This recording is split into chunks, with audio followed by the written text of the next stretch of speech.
എന്റെ പ്രിയപ്പെട്ട ബാപ്പാ, ജീവിതത്തിൽ ഒരിക്കലെങ്കിലും നിന്റെ മക്കളെ നീ ഒന്ന് ഉപദേശിക്കണേ.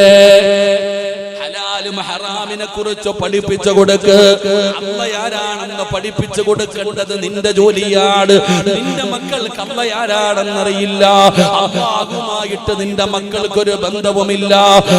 അള്ളാനെ അറിയാത്തത് കൊണ്ടാണ് നിന്റെ മക്കൾ പരീക്ഷയ്ക്ക് തോൽക്കുമ്പോ തൂങ്ങിച്ചാവാ തയ്യാറാകുന്നത്. ഫോൺ മേടിച്ചു കൊടുത്തില്ലെങ്കിൽ, ബൈക്ക് മേടിച്ചു കൊടുത്തില്ലെങ്കിൽ, ചൂട് വിട്ടില്ലെങ്കിൽ, മക്കളെ കയറിയിട്ട് ആത്മഹത്യ ചെയ്യാനുള്ള കാരണം അള്ളയാരാണെന്ന് നീ പഠിപ്പിച്ചു കൊടുത്തില്ല. നീ പണമുണ്ടാക്കാനുള്ള എളുപ്പവഴി പറഞ്ഞു കൊടുത്തു.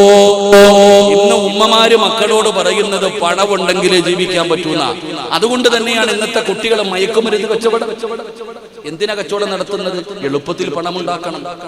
എന്റെ പ്രിയപ്പെട്ട സഹോദരങ്ങൾ, ഇപ്പൊ കണ്ടില്ലേ, ഒരു കുട്ടിയെ ഒളിച്ചു അടിച്ചുകൊണ്ട് പോയി. എന്തിന്? പണത്തിന് വേണ്ടി. എന്റെ പ്രിയപ്പെട്ടവരെ, ഇന്നത്തെ പെൺകുട്ടികൾക്ക്, പണ്ടൊരു പെൺകുട്ടിക്ക് കല്യാണ ആലോചന വരുമ്പോ കുട്ടി പറയും എനിക്ക് വേണ്ടാന്ന്, എനിക്ക് കല്യാണം വേണ്ട. അങ്ങനെ ഒരു പെണ്ണ് പറഞ്ഞാൽ അതിൽ മനസ്സിലാകും ആ കൊച്ചിന് പ്രണയം ഉണ്ടെന്ന്. അത് പണ്ട്. ഒരു കുട്ടി പറയുന്നു എനിക്കിപ്പോ കല്യാണം വേണ്ട എന്ന് പറഞ്ഞു വാശി പിടിക്കുമ്പോ പണ്ടെന്ത് ചിന്തിക്കും? പടച്ചവനെ, ഈ കുട്ടിക്ക് എന്തോ പ്രണയമുണ്ട്, മോളെ നിന്റെ മനസ്സിൽ ആരെങ്കിലും ഉണ്ടോ എന്ന് പണ്ട് ചോദിക്കും. ഇപ്പൊ ചോദിക്കത്തൊന്നുമില്ല. കാരണം ഇപ്പൊ പ്രണയമൊന്നുമില്ല, തേപ്പല് മാത്രമല്ലേ ഉള്ളൂ. തേക്കാ ഓടാ ഒളിക്കുന്ന പറ്റിക്കുന്ന കാലമല്ല. എന്റെ പ്രിയപ്പെട്ടവർ, ഇന്നത്തെ പെൺകുട്ടികളോട് കല്യാണ ആലോചനയെ കുറിച്ച് പറയുമ്പോ പറയും എനിക്കിപ്പോ കല്യാണം വേണ്ട. എന്തേ മോളെ കല്യാണം വേണ്ട എന്ന് പറയുന്നത്? ഞാൻ ജോലിയായിട്ടേ കല്യാണം കഴിക്കുന്നുള്ളൂ. ഇന്നത്തെ പെൺകുട്ടികൾ പറയുന്ന ഒരു വാചകം, ഞാൻ ജോലി കിട്ടിയിട്ടേ ഞാൻ പെണ്ണ് കിട്ടുന്നുള്ളൂ. അതെന്തേ മോളെ? അല്ല, എന്റെ ഭർത്താവിന്റെ പൈസ കൊണ്ടൊന്നും ജീവിക്കാൻ പറ്റത്തില്ല, ഞാനും കൂടെ ജോലിക്ക് പോയി ഉണ്ടാക്കിയാലേ കുടുംബജീവിതം മുന്നോട്ട് പോകത്തുള്ളൂ. ഇത് ആര് പഠിപ്പിച്ചു കൊടുത്തു? എന്റെ പ്രിയപ്പെട്ടവർ, ഇന്നത്തെ തലമുറ പറയുന്നത്, അവൾ ആദ്യം തന്നെ പറയാ എന്നെ കെട്ടുന്നവന് എന്നെ പോറ്റാനുള്ള ഗതിയൊന്നുമില്ല. അവൾ ആദ്യമേ പറയാ, ഒരു മുഴം മുമ്പേ അറിയാ, എന്നെ കെട്ടുന്നവൻ അധ്വാനിക്കുന്ന പണം കൊണ്ട് ഒരിക്കലും കുടുംബം പോറ്റാൻ പറ്റത്തില്ല. ഞാനും കൂടെ ഗവൺമെന്റ് ജോലി ആയാലേ കുടുംബത്തെ പോറ്റാൻ പറ്റും. എന്നാ പെങ്ങളെ, പാപ്പ എങ്ങനെ IPS കാരനായിരുന്നോ? ഉമ്മ ആരെ ഡിഗ്രിക്കാരിയോ? ഇങ്ങനെ പറയുന്ന 5ാം ക്ലാസ്സും ഗുസ്തി എടുത്തതാ ഇവന്റെ തള്ളയും പാപ്പയും ഉമ്മയും. പാപ്പ IPS കാരനൊന്നും ആയിരുന്നില്ല. ഇന്നത്തെ തലമുറ പഠിക്കേണ്ട ഒരു കാര്യം, എന്റെ പെങ്ങളോട് പറയുന്നത്, അള്ളാന്റെ ദീൻ പറഞ്ഞ് എന്തെന്നറിയോ? പെണ്ണിന് ചെലവിന് കൊടുക്കാൻ കഴിവുള്ളവ മാത്രമേ പെണ്ണ് കെട്ടാൻ പാടുള്ളൂ. കെട്ടി ഒരാള് വിവാഹം കഴിക്കുന്നവന് വേണ്ട യോഗ്യത, താൻ വിവാഹം കഴിക്കുന്ന പെണ്ണിന് ചെലവിന് കൊടുക്കാൻ ഗതിയുള്ളവൻ മാത്രം പെണ്ണ് കെട്ടണം. അല്ലാത്തവൻ ദിക്റും പറഞ്ഞ് നടക്കണം. അള്ളാഹു ഈമാൻ നൽകുമാറാകട്ടെ. ഉറക്കെ പറഞ്ഞ ഈമാൻ തരുമാറാകട്ടെ. എടാ, കെട്ടിയ പെണ്ണിന് ചെലവിന് കൊടുക്കാൻ ഗതിയില്ലാത്തവൻ പെണ്ണ് കെട്ടാൻ പാടുണ്ടോ? നിങ്ങൾ പറ, പാടുണ്ടോ? ഇല്ലേ? ഉണ്ടോ? ഇല്ലേ? ദിക്റും പറഞ്ഞു നടക്കണം. എന്നാ പെൺകുട്ടി എന്താ പറയുന്നത്? ഇവന്റെ കാശ് കൊണ്ട് എന്തായാലും ജീവിക്കാൻ പറ്റത്തില്ല, ഇവൻ ഒരു, ഞാൻ ഒന്നും പറയണില്ല, ഈമാൻ തരുമാറാകട്ടെ. ഇന്നത്തെ കൺസെപ്റ്റ് അതായി പോയി. എടാ പെണ്ണെ, നിനക്ക് ചെലവിന് തരേണ്ട ബാധ്യത ഭർത്താവിന്റെ. നിന്നെ ജോലിക്ക് വിട്ടിട്ട് ജീവിക്കുന്നവന് വേറെ പേര് പറയും. നിന്നെ ജോലിക്ക് വിടണ്ടായെന്നോ പഠിപ്പിക്കണ്ടായെന്നോ ഞാൻ പറഞ്ഞതിൽ അർത്ഥമില്ല. അള്ളാഹു നമ്മളെ കാക്കുമാറാകട്ടെ. പെണ്ണുങ്ങൾ എന്തെങ്കിലും പറയാൻ പേടിയ, ഇവരെന്തെങ്കിലും പറഞ്ഞ നിയമം വേറെയാ. അള്ളാഹു കാത്തിരക്ഷിക്കുമാറാകട്ടെ. ഞാൻ 8 കൊല്ലം മുമ്പ് ഒരു പ്രസംഗം നടത്തി. ആ തുടക്കകാലത്ത് എവിടെയോ വയല് പറയുമ്പോൾ ഞാൻ പറഞ്ഞു പെണ്ണുങ്ങളെ തല്ലാൻ പറ്റുന്ന 5 സമയമുണ്ടെന്ന്. ഇപ്പൊ 29 കേസുണ്ട്. അള്ളാഹു കാത്തിരക്ഷിക്കുമാറാകട്ടെ. വനിതാ കമ്മീഷന് 28 കേസ്, 29 കേസിലെ പ്രതി. എന്തിന്? പെണ്ണുങ്ങളെ തല്ലാൻ പറ്റുന്ന 5 വഴിയുണ്ടെന്ന് പറഞ്ഞാനാ. ഉസ്താദന്മാരൊക്കെ ശ്രദ്ധിക്കണം, മൈക്കിട്ടുമ്പോ ഒന്നും പറഞ്ഞേക്കരുത്. അള്ളാഹു കാത്തിരക്ഷിക്കുമാറാകട്ടെ.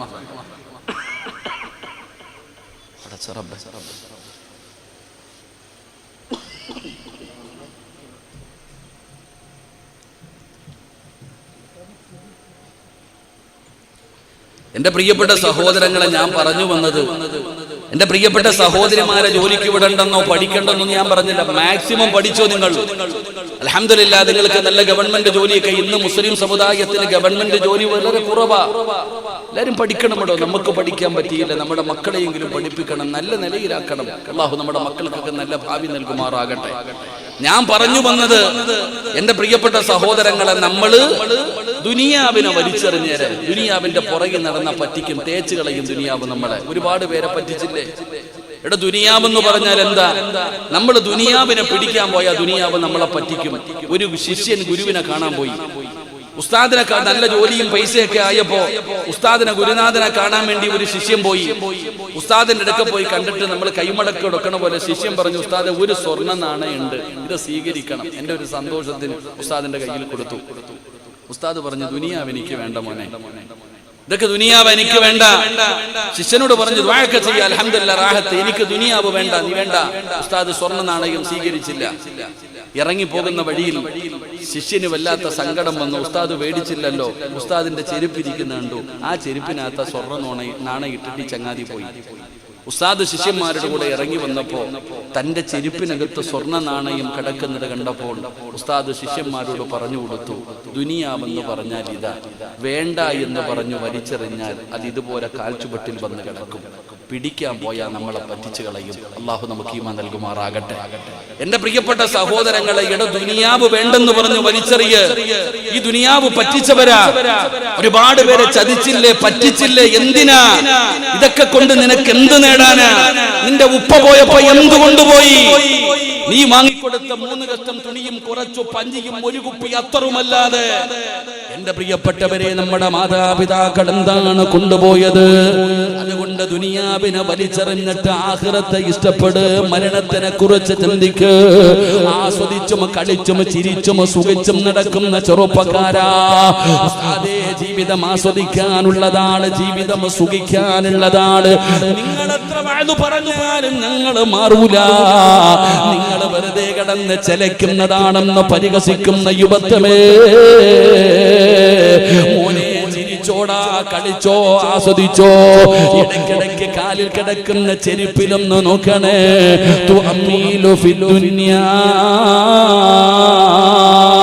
എന്റെ പ്രിയപ്പെട്ടവരെ, നിന്റെ കാലിൽ കിടക്കുന്ന ചെരുപ്പിലൊന്ന് നോക്ക്.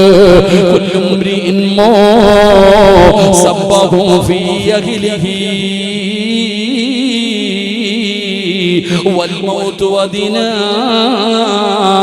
من شراك نعله.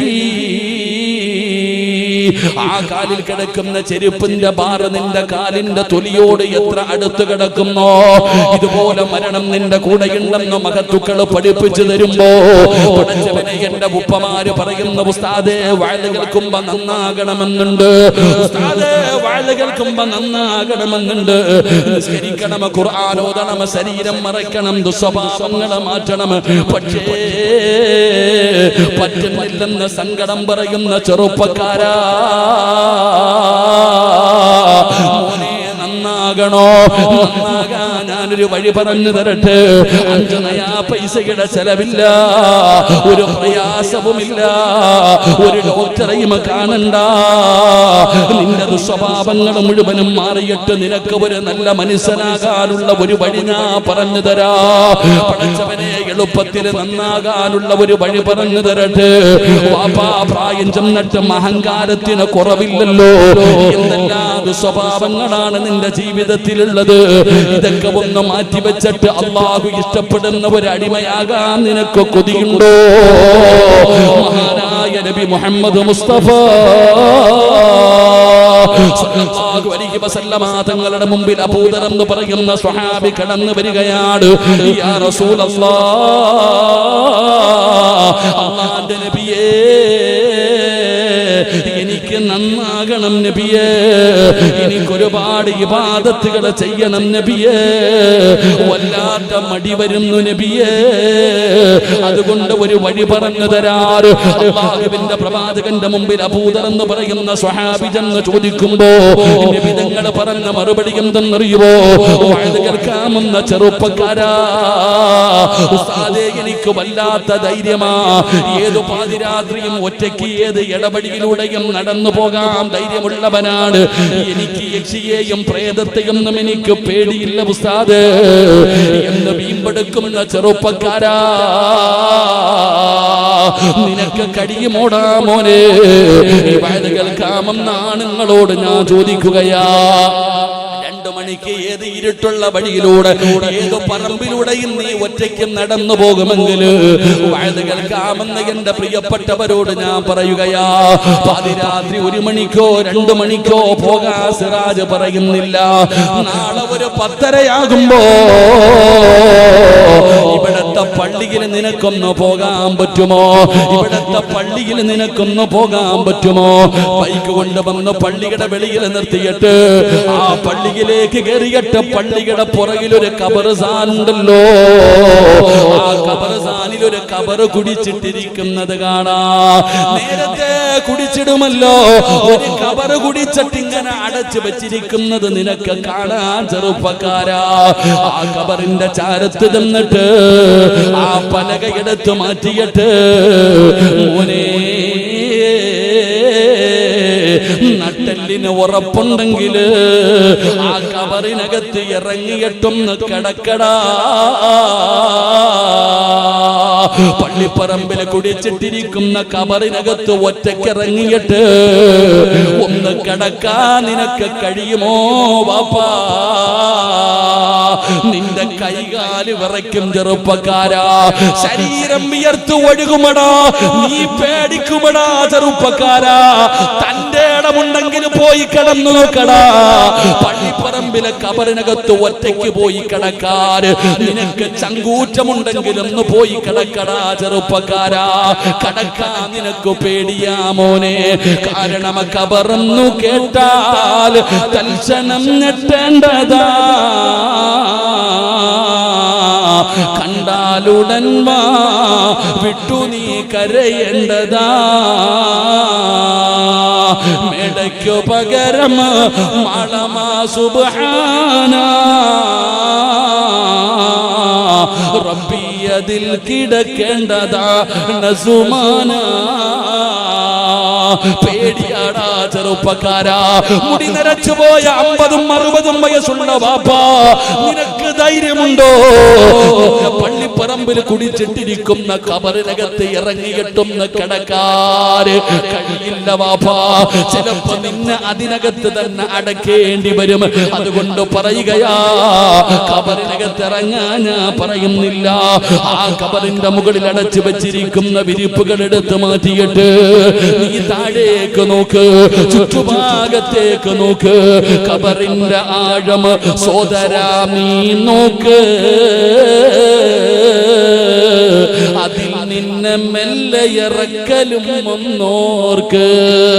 ഇതുപോലെ ജീവിത കാലമില്ലൊരു കുണ്ട്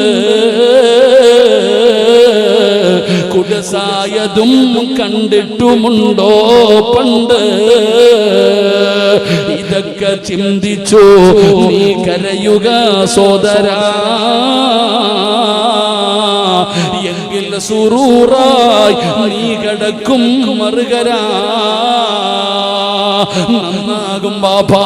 കള്ള് കുടിക്കുന്നവനെ, കഞ്ചാവടിക്കുന്നവന്, ദുസ്വഭാവങ്ങളുമായി നടക്കുന്നവന് പള്ളിപ്പറമ്പില് കുടിച്ചിട്ടിരിക്കുന്ന ഖബറിന്റെ ചാരത്ത് നിന്നാൽ നിന്നെ പോലെ നാട് പറപ്പിച്ച ഒരുപാട് കൊലകൊമ്പന്മാരവിടെ കിടക്കുന്നുണ്ടടാ. അവന്റെ അതാ ഈ നാട് പറപ്പിച്ച ഒരുപാട് മഹാന്മാര് നേതാക്കന്മാരുണ്ടല്ലോ, ഗുണ്ടകളുണ്ടല്ലോ. നിന്നെ പോലെ നടന്നവന്മാര് പള്ളിപ്പറമ്പിൽ കിടക്കുന്നുണ്ടടാ. അവന്റെ ഖബറിന്റെ മുകളിൽ നട്ടിരിക്കുന്ന പച്ച ചെടിയിലേക്ക് നോക്ക്. ആ ചെടി പറയുകയാ, ഞാനിങ്ങനെ നെഞ്ചു വിരിച്ചു നിൽക്കുന്നത് വെള്ളമൊഴിച്ചിട്ടല്ല, വളമിട്ടിട്ടല്ല. എന്റെ താഴെ കിടക്കുന്നവന്റെ തലച്ചോറിലെ വളം വലിച്ചെടുത്തിട്ടാ. അതുകൊണ്ട് എന്റെ പ്രിയപ്പെട്ടവരോട് പറയുകയാ, നന്നാകാനുള്ള എളുപ്പ വഴി എന്തെന്നറിയുവോ?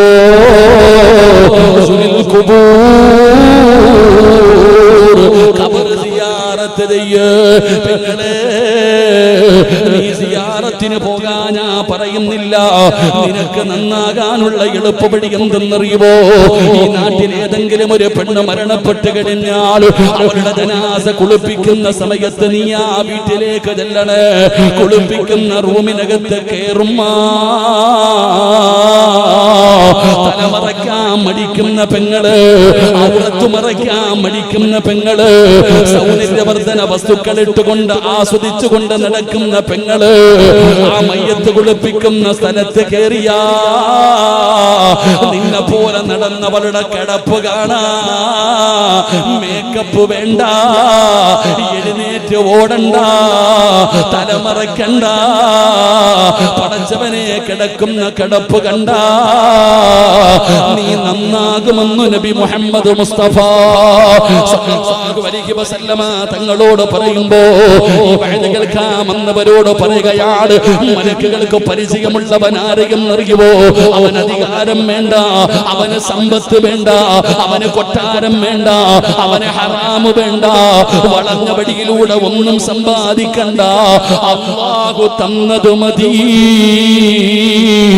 മരണത്തെ കുറിച്ച് ഓർമ്മയുള്ളവനാ, ഖബറിനെ കുറിച്ച് ഓർമ്മയുള്ളവനാ, പരലോകത്തെ കുറിച്ച് ഓർമ്മയുള്ളവനാ, നരകത്തെ കുറിച്ച് പേടിയുള്ളവനാ. അങ്ങനെ ജീവിക്കുന്നവനെ മലക്കുകൾക്ക് വല്ലാത്ത ഇഷ്ടമാണെന്ന് ആദരവായ പ്രവാചകൻ നബി മുഹമ്മദ് മുസ്തഫ സല്ലല്ലാഹു അലൈഹി വസല്ലമ തങ്ങൾ പറയുമ്പോ, ഇല്ല ഉസ്താദേ, ഇതൊക്കെ നിങ്ങൾ പേടിപ്പിക്കാൻ പറയുന്നതല്ലേ, ഇതൊക്കെ വെറുതെയാണെന്ന് ചിന്തിക്കുന്ന യുവത്വമേ, എങ്ങനെ വേണമെങ്കിലും നടന്നോ, എങ്ങനെ വേണമെങ്കിലും നടന്നോ, ഞങ്ങൾക്കൊന്നുമില്ല. എങ്ങനെ വേണമെങ്കിലും നടന്നോ, തലമറയ്ക്കണോ, തുറന്നിടണോ, ഉടുതുണിയില്ലാതെ നടക്കണോ, ഈ രാജ്യത്ത് സ്വാതന്ത്ര്യമുണ്ടോ? പക്ഷേ നിനക്ക് ഖുർആനിലെ ഒന്നാമത്തെ ആയത്ത് അറിയുമല്ലോ. ഖുർആനിലെ ഒന്നാമത്തെ ആയത്ത് ഇഖ്റഉ ബിസ്മി റബ്ബിക്കല്ലദീ ഖലഖ് ഖലഖൽ ഇൻസാന മിൻ അലഖ്. ഈ ആയത്ത് നിനക്കറിയുമല്ലോ. എങ്കിൽ ഖുർആനിലെ അവസാനത്തെ ആയത്തേതാ അറിയത്തില്ലല്ലോ ചെറുപ്പക്കാരാ. പെങ്ങളെ നിനക്കറിയണമെന്നില്ല, എങ്കിലും ഞാൻ പറഞ്ഞു തരാ. അല്ലാഹുവിന്റെ വിശുദ്ധമായ ഖുർആനിലെ ഏറ്റവും അവസാനത്തെ ആയത്തേതെന്നറിയുമോ? വത്തഖൂ യൗമന തുർജഊന ഫീഹി ഇലല്ലാഹ്. ഇതല്ലാഹുവിന്റെ പ്രഖ്യാപനമാ. ഇതല്ല പറയുകയാണ്, വത്തഖൂ യൗമന തുർജഊന ഫീഹി ഇലല്ലാഹ്. എവിടെ പോകാനാടാ ചെറുപ്പക്കാരാ? പാപ്പാ എവിടെ പോകാനാ? ഓം തോടിയാ എവിടെ വരെ ഓടാനാ? അതിനൊരു പരിധിയുണ്ടല്ലോ.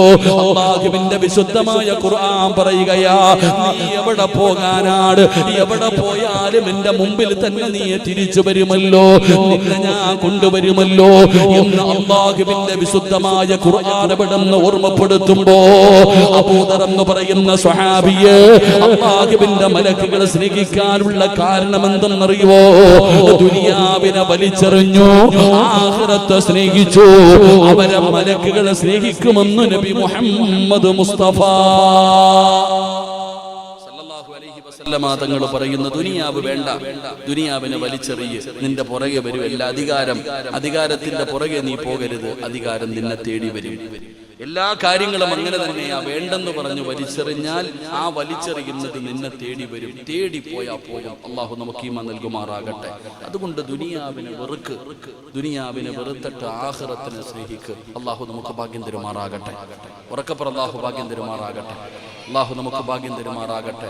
അൽഹംദുലില്ലാ, സംഘാടകർ ബക്കറ്റുമായിട്ട് നിങ്ങളുടെ മുമ്പിലേക്ക് വരികയാണ്. ദുനിയാവിന് വെറുത്തു തുടങ്ങണം. എല്ലാവർക്കും പണം പണം പണം പണം, അതാ ഇന്നത്തെ നേല്ല. അൽഹംദുലില്ലാ, സംഘാടകർ ബക്കറ്റുമായിട്ട് നിങ്ങളുടെ മുമ്പിലേക്ക് കടന്നു വരുന്നു. അൽഹംദുലില്ലാ, നിങ്ങളുടെ കയ്യിലുള്ളതിൽ ഒന്ന് എന്ന് തുടങ്ങും. എല്ലാവരുടെ കയ്യിലും അള്ളാഹു സമ്പത്ത് തന്നിട്ടുണ്ട്. ഇത് നിനക്ക് സുഖിക്കാൻ തന്നതല്ല, നിന്നെ പരീക്ഷിക്കാൻ തന്നതാ. ഈ ബക്കറ്റ് നിന്റെ മുമ്പിൽ വരുമ്പോ നീ ഇടുമോ ഇടത്തില്ലയോ എന്ന് ടെസ്റ്റ് ചെയ്യാനാ അള്ളാഹു നിനക്ക് സമ്പത്ത് തന്നിരിക്കുന്നത്. അല്ലാതെ തഴമ്പ് കണ്ടിട്ടല്ല, താടിയുടെ വലിപ്പം കണ്ടിട്ടല്ല. അള്ളാഹു നിനക്ക് പണം തരുന്നത് നിന്റെ മുമ്പിൽ ഇതുപോലൊക്കെ വരുമ്പോ കൊടുക്കുമോ ഇല്ലയോ എന്ന് പരീക്ഷിക്കാനാ. ഒരു പരീക്ഷണം നടക്കാൻ പോകുകയാ. ദുനിയാവ് വേണോ, ആഖിറം വേണോ? നിനക്ക് ദുനിയാവ് വേണോ, ആഖിറം വേണോ? അൽഹംദുലില്ലാ, ബക്കറ്റ് എടുത്തോപ്പാ. സംഘാടകർ ബക്കറ്റ് എടുക്ക്. സംഘാടകർ നിങ്ങളുടെ മുമ്പിലേക്ക് വരുന്നു. എല്ലാവരും മുകളിലേക്ക് നോക്കിക്കേ. മുകളിലേക്ക് നോക്കിക്കേ, ആകാശം കണ്ടോ? ആകാശം കണ്ടോ? എന്നാ നിങ്ങൾ ആകാശമേ കണ്ടുള്ളൂ. ഈ ഇരിക്കുന്ന ഓരോ മനുഷ്യന്റെയും തലയുടെ മുകളിൽ ഒരു മലക്ക് നിൽക്കുന്നുണ്ട്. ആ മലക്ക് രാവിലെ വന്നതാ. ഈ ബക്കറ്റുമായിട്ട് നിങ്ങളുടെ മുമ്പിൽ വരുമ്പോ നിങ്ങൾ ആരെങ്കിലും അല്ലാഹു തന്നതിൽ നിന്നൊരല്പം എടുത്ത് ഈ ബക്കറ്റിന്റെ അകത്തിട്ടാൽ ആ മലക്ക് പറയും, പടച്ചവനെ, ഇവൻ ഉള്ളതിൽ പങ്കു കൊടുത്തു, ഇവന് നീ ബർക്കത്ത് ചെയ്യണേ എന്ന് നിനക്ക് വേണ്ടി ദുആ ചെയ്യും. അല്ലാഹു നമുക്ക് ഈമാൻ നൽകുമാറാകട്ടെ. നീ പോക്കറ്റിന്റെ അകത്ത് പൈസയും വെച്ചിട്ട് പൊട്ടം കളിച്ച ആ മലക്ക് പറയും, പടച്ചവനെ, ഇവൻ പിടിച്ചു വെച്ചതുപോലെ നീയും പിടിച്ചു വെക്കണേ അല്ല. അല്ല പിടിച്ചു വെച്ച പിന്നെ അവസ്ഥ അറിയാലോ. അള്ളാഹു പിടിച്ചു വെച്ചാൽ പിന്നെ എല്ലാം നശിച്ചു പോകും. അള്ളാഹു നമ്മളെ കാത്തിരക്ഷിക്കുമാറാകട്ടെ. അതുകൊണ്ട് അൽഹംദുലില്ലാ, അള്ളാഹു എനിക്ക് വരാനിരിക്കുന്ന വിപത്തുകൾ, ദുരന്തങ്ങൾ, അപകടങ്ങൾ, മാരക രോഗങ്ങൾ എന്നെ കാത്തിരക്ഷിക്കണേ എന്ന നല്ല ഒരു നിയത്തോടെ എല്ലാവരും ഒന്ന് പോക്കറ്റ് കൈവച്ചേ. വെക്കടോ, പോക്കറ്റ് കൈവച്ചോ. പൈസ ഇല്ലെങ്കിലും വെച്ചോ, വെച്ചതിനുള്ള പ്രതിഫലം നിനക്ക് കിട്ടും. അൽഹംദുലില്ലാ.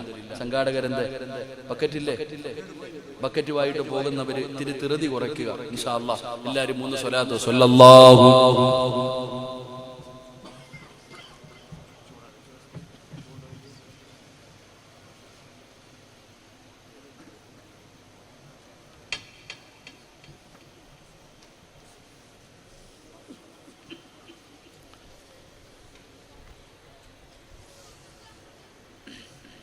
അല്ലാഹു സ്വീകരിക്കുമാറാകട്ടെ. എന്ത് ബക്കറ്റ് കൊണ്ടുപോയി? ഇൻഷാ അല്ലാഹ്. രണ്ടാമത്തെ വിഭാഗം ഏതാ? വിശദീകരിക്കുന്നില്ല. മഹാനായ ആദരവായ പ്രവാചകൻ നബി മുഹമ്മദ് മുസ്തഫ സ്വല്ലല്ലാഹു അലൈഹി വസല്ലമ തങ്ങൾ പറയുന്ന രണ്ടാമത്തെ വിഭാഗം ആരെന്നറിയുവോ? അല്ലാഹുവിന്റെ പ്രവാചകൻ തന്റെ സ്വഹാബത്തിനോട് പറഞ്ഞു, സ്വഹാബാ, ഞാൻ സ്വർഗ്ഗം കണ്ടു സ്വഹാബാ. അല്ലാഹുവിന്റെ പ്രവാചകൻ പറയുകയാണ്, നബി തങ്ങൾ സ്വർഗ്ഗം കണ്ടു. റസൂലുള്ളാഹി തങ്ങൾ സ്വർഗ്ഗത്തിലൂടെ നടന്നു പോകുമ്പോ നബി തങ്ങളുടെ മുമ്പിലൂടെ ഒരു ചെറുപ്പക്കാരൻ ഇങ്ങനെ നടന്നു പോവുകയാണ്. അല്ലാഹുവിന്റെ പ്രവാചകന്റെ മുമ്പിലൂടെ ഒരാൾ ഇങ്ങനെ നടന്നു പോകുന്നു. ആരാണെന്ന് നബി തങ്ങൾക്ക് അറിയുന്നില്ല, ആരാണെന്ന് നബി തങ്ങൾക്ക് അറിയുകയില്ല. പക്ഷേ നല്ല പരിചയമുണ്ട്. ആ നടന്നു പോകുന്ന നടത്തം കണ്ട നബി തങ്ങൾക്ക് നല്ല പരിചയമുള്ള ഒരാളാണ് നടന്നു പോകുന്നത്. അല്ലാഹുവിന്റെ പ്രവാചകൻ അത്ഭുതത്തോടെ നോക്കുകയാണ്, ആരാണല്ലാഹ് സ്വർഗ്ഗത്തിൽ എന്റെ മുമ്പിലൂടെ നടന്നു പോകുന്നത് ആരാണെന്ന് പ്രവാചകൻ അവിടെ നിന്ന് നോക്കുമ്പോ മലക്കുകൾ പറഞ്ഞു കൊടുക്കുന്നു, യാ റസൂലല്ലാഹ്, അല്ലാഹുവിന്റെ നബിയേ, ആ പോകുന്നത് ബിലാലാണ് നബിയേ, സയ്യിദുനാ ബിലാൽ. ആ പോകുന്നത് ബിലാലാണ് നബിയേ. അടിമയായ, നീഗ്രയായ, കറുത്തവനായ, ചുരുണ്ട മുടിയുള്ള ബിലാൽ. ആ ബിലാലിനെ കുറിച്ചാണ് മലക്കുകൾ പറയുന്നത്. അല്ലാഹുവിന്റെ പ്രവാചകൻ അവിടെ നിന്ന് മലക്കുകളോട് ചോദിക്കുകയാണ്, എന്റെ ബിലാലിനെ നിങ്ങൾക്കറിയുമോ? എന്റെ ബിലാലിനെ നിങ്ങൾക്കറിയുമോ? യാ റസൂലല്ലാഹ്, എല്ലാ മലക്കുകൾക്കും ബിലാലിനെ അറിയാൻ നബിയേ. അല്ലാഹുവിന്റെ പ്രവാചകൻ മസ്ജിദ് നബവിയിൽ ഇരുന്നിട്ട് തന്റെ സ്വഹാബത്തിനോട് ഇത് പറയുമ്പോ ബിലാൽ തങ്ങളിരുന്ന് കരയുകയാണ്. നബി തങ്ങളുടെ മുമ്പിൽ ഇരുന്ന് കരയുകയാണ്. അല്ലാഹുവിന്റെ പ്രവാചകൻ ചോദിക്കുന്നു, ഐന ബിലാൽ, എന്റെ ബിലാൽ എവിടെ? എന്റെ ബിലാൽ എവിടെ? ലബ്ബൈക യാ റസൂലല്ലാഹ്, ഞാനിവിടെയുണ്ട് നബിയേ. അല്ലാഹുവിന്റെ റസൂൽ ചോദിക്കുന്നു, ബിലാലേ, സ്വർഗ്ഗത്തിൽ എന്റെ മുമ്പിലൂടെ നീ നടന്നു പോകുന്നത് ഞാൻ കണ്ടു ബിലാൽ. മലക്കുകൾക്ക് മുഴുവനും നിന്നെ പരിചയമാണ്. എല്ലാ മലക്കുകൾക്കും നിന്നെ അറിയാം, എല്ലാവർക്കും നിന്നെ പരിചയമുണ്ട്. നീ എന്ത് നന്മയാ ബിലാലേ ചെയ്യുന്നത്? നീ പ്രത്യേകമായിട്ട് എന്തെങ്കിലും നന്മ ചെയ്യുന്നോ ബിലാൽ?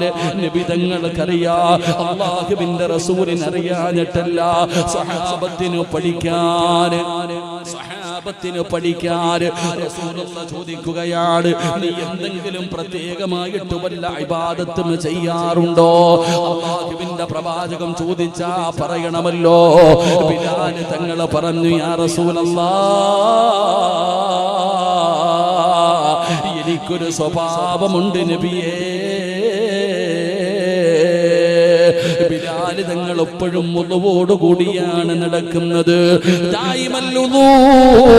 ബിലാൽ തങ്ങൾക്ക് 24 മണിക്കൂറും വുളുവുണ്ട്. എപ്പോഴും വുളുവോട് കൂടിയാണ് നടക്കാറ്.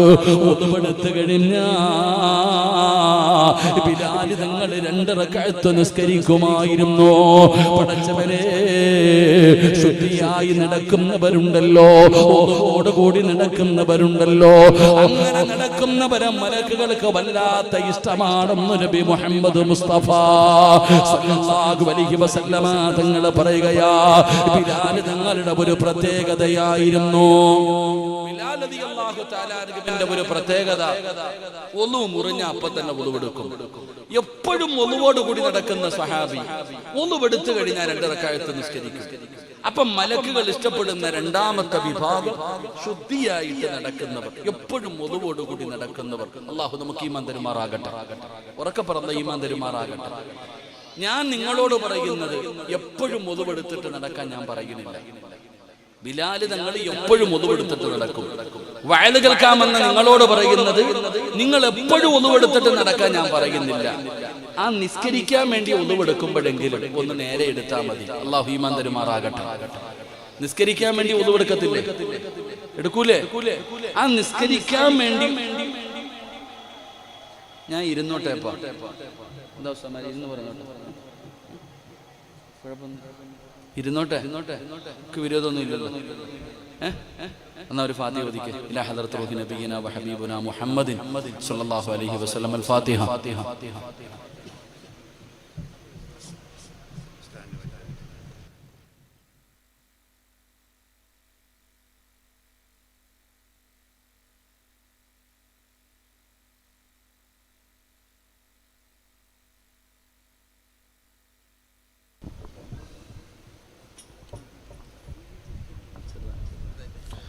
എല്ലാവരും ഒന്ന് ഫ്രണ്ടിലോട്ട് കയറിയിരിക്കട്ടെ. എനിക്ക് കൊറോണ ഒന്നും ഇല്ല, പനിയേ ഉള്ളൂ, ജലദോഷമേ ഉള്ളൂ.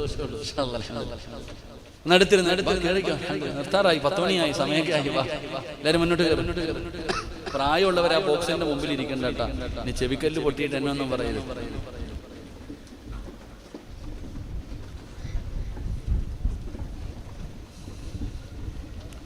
എഴുന്നേറ്റോ കാക്കാമാരെ മസല് പിടിച്ചിരിക്കണ്ട. പള്ളിക്കൂടി പോകുമ്പോ ആരും കാണൂല. ഈ കയറിയിരുന്നതേ കാണത്തുള്ളൂ. അപ്പൊ ഇന്ന് ഈ വിളിച്ചിരുത്തിയതേ കാണത്തുള്ളൂ. നാളെ ഖബറിനകത്ത് പോകുമ്പോ നിനക്ക് പ്രയോജനമുള്ള ഒരു അമല കയറിയിരിക്കും. ഇൻഷാ അല്ലാഹ്. അൽഹംദുലില്ലാഹ്. അല്ലാഹു ഈമാൻ തരുമാറാകട്ടെ. നിങ്ങൾ എന്താ ഇപ്പൊ ഒരു സ്നേഹമില്ലാത്ത? അല്ലാഹു ഈമാൻ തരുമാറാകട്ടെ. എല്ലാം ഇരുന്നേ, ഒന്നിരി ചങ്ങാതി. ക്യാമറയൊക്കെ തട്ടിക്കളയല്ല. എല്ലാവർക്കും സുഖമാണോ? നിങ്ങൾ സുഖമാണോ? സുഖമാണോ എന്ന് ചോദിക്കും. അങ്ങനെ പറഞ്ഞ അർത്ഥം എന്താ? സുഖമാണോ? ചിലര് കൈപൊക്കി, ചിലരാന്ന് പറഞ്ഞു, ആരും അൽഹംദുലില്ലാഹ് ഇടയിൽ പറഞ്ഞു, ചിലര് ചിരിച്ചു, ചിലര് പിന്നെ എന്ത് വന്നാലും മിണ്ടത്തില്ല. അല്ലാഹു ഈമാൻ തരുമാറാകട്ടെ. നമ്മുടെ അവസ്ഥ ഇതാ. വഅദ് കേൾക്കും, ചെയ്യൂല. ഒരിക്കൽ നബി സല്ലല്ലാഹു അലൈഹി വസല്ലമ തങ്ങൾ മസ്ജിദുൻ നബവിയിൽ ഇരിക്കുമ്പോൾ ഒരു സഹാബി പള്ളിയിലേക്ക് കയറി വന്നു. അപ്പൊ ഖതീബ് ചോദിക്കും,